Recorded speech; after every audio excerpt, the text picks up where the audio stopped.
Isang magandang araw ng bakbakan mga kaibigan. Welcome sa Boxer Shorts. Ako po si Attorney Ed Tolentino, kasama ninyo sa inyong corner pagdating sa usapang boxing. Dito sa Boxer Shorts, hindi tayo nagpapamonetize.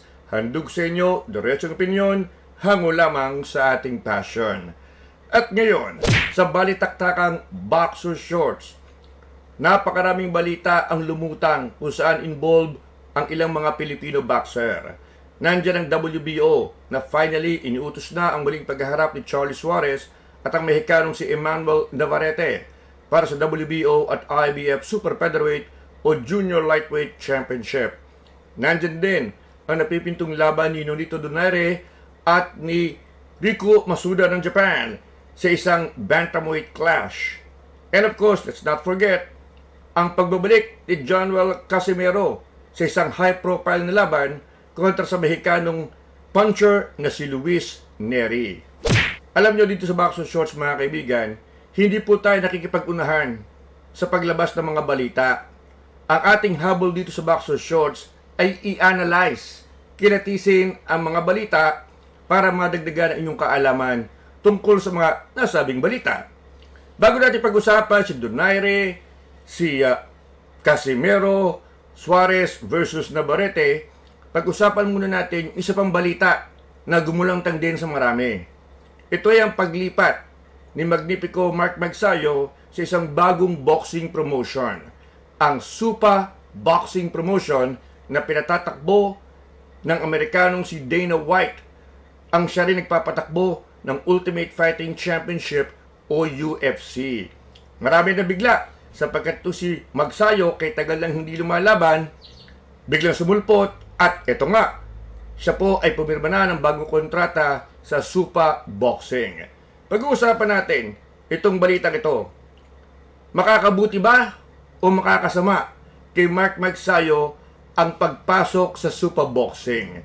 Ano ba ang istruktura ng Super Boxing? At bakit ito ay binabatikos ng ilang mga eksperto at maging mga boxing fans?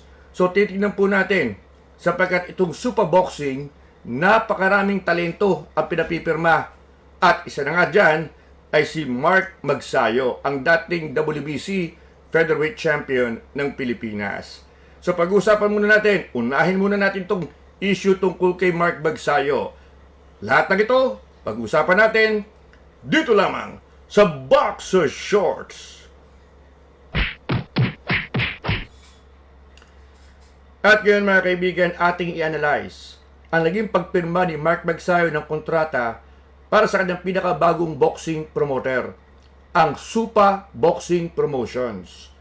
Ang Super Boxing ang pinakabagong boxing promotion sa Amerika. Ito yung pinapatakbo ni Dana White. Si Dana White din ang Amerikanong nagpapatakbo ng UFC. Ito yung Ultimate Fighting Championship, ang pinakasikat na mixed martial arts organization sa mundo.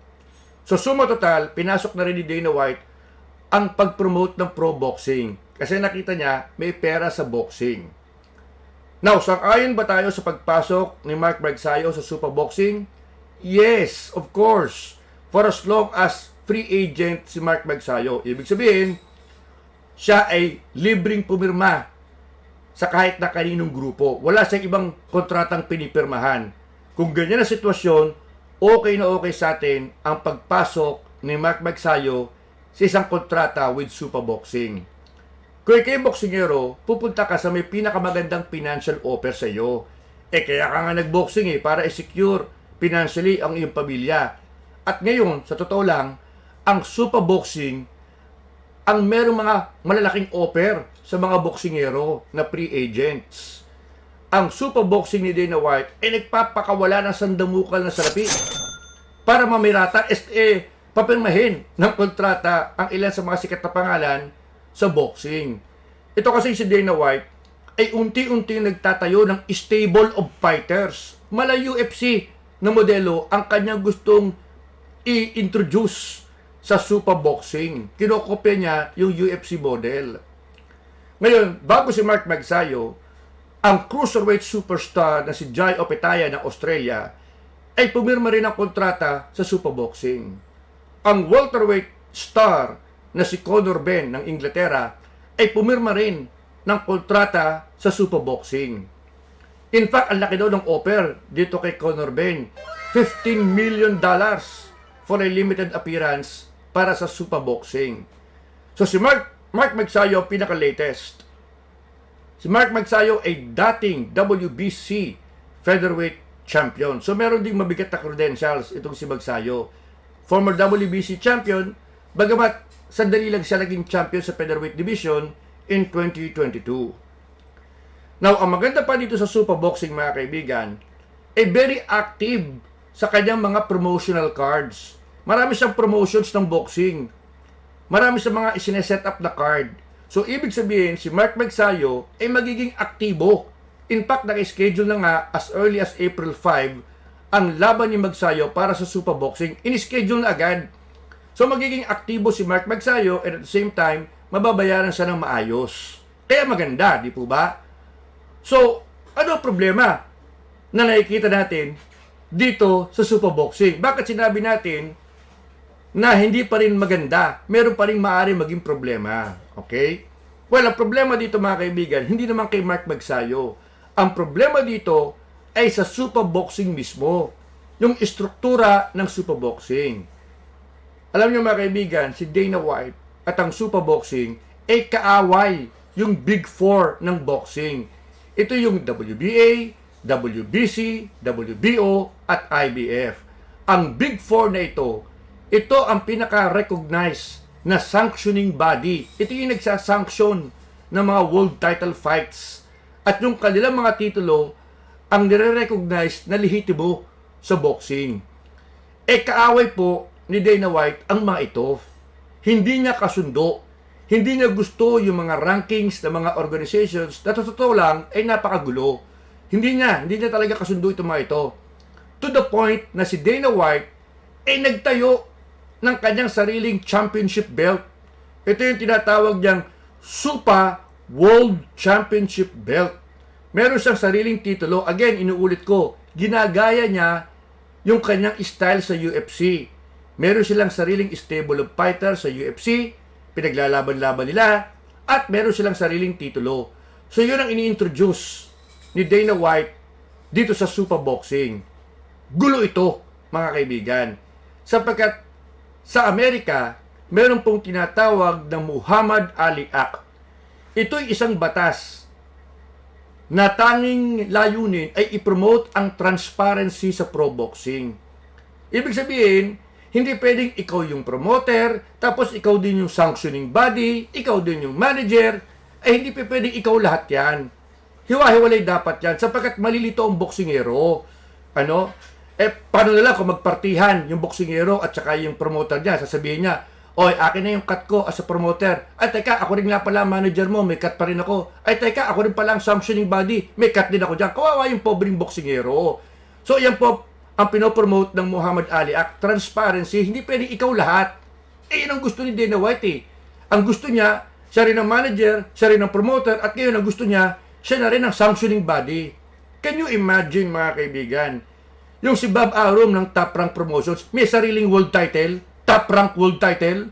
Yung Golden Boy Promotions ni Oscar De La Hoya, may sariling Golden Boy World Championship.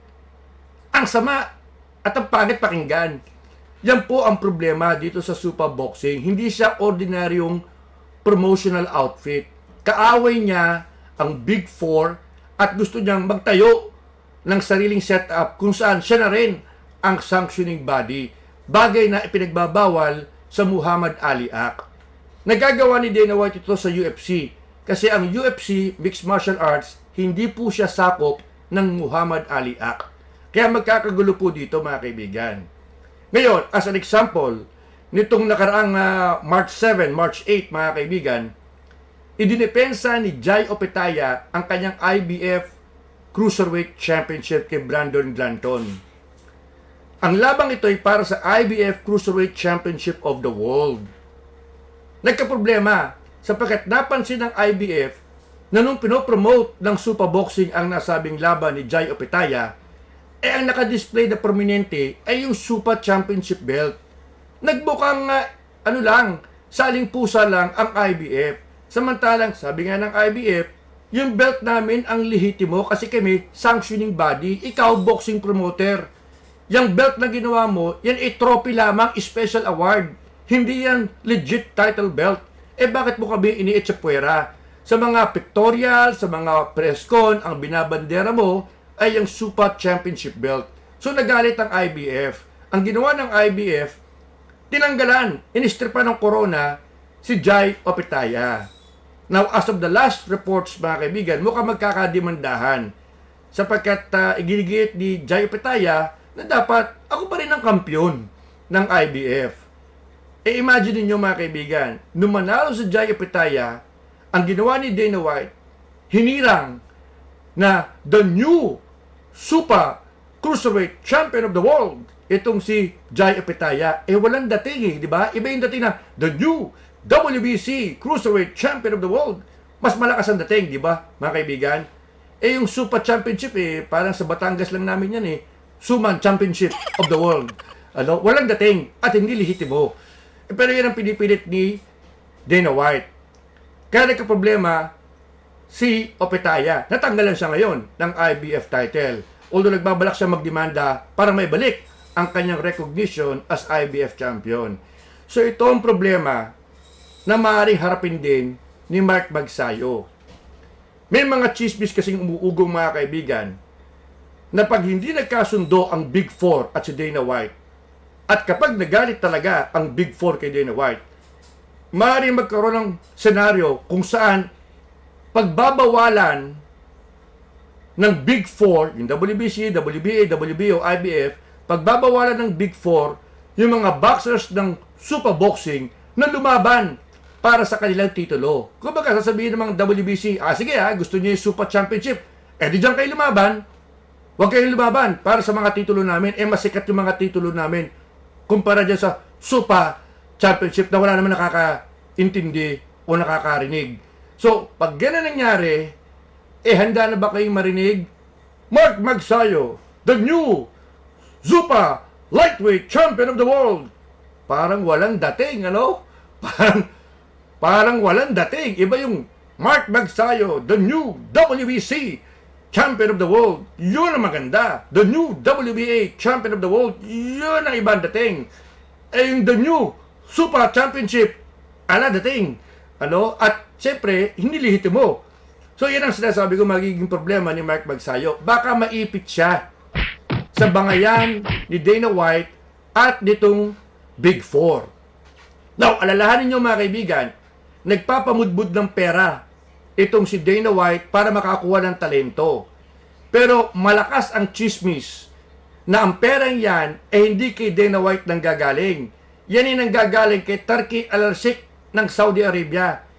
Si Turki Al-Sheikh kasosyo dyan sa Super Boxing Promotions. At siya talaga may pera kasi si Dana White ay kilalang barat. In fact, may mga UFC fighters na umaalma at naiinggit. Ang laki ng ino-open ng Super Boxing sa mga boxer. Kami, kakapiranggot. Nagkakaroon ng away ngayon, mga kaibigan. Pero ang chismis dyan, ang pera talaga ay nanggagaling sa Saudi Arabia through Turki Al-Sheikh. Ano ang problema dito, mga kaibigan? Walang problema, di ba? Mga kaibigan, ang Iran, ginegera ang Saudi Arabia, isinama ang Saudi Arabia sa kanilang galit sa Amerika at Israel. Di ba kamalagay sa alanganin ang financial capacity ni Turki Al-Sheikh at ng Saudi Arabia? Baka sabihin nila, teka muna, binobomba kami, kailangan namin magtipid muna. Baka magkagulo. Yan ang tingin ng marami. May mga complications, mga kaibigan, sapagkat hindi ordinaryong boxing promotional outfit ang SUPA.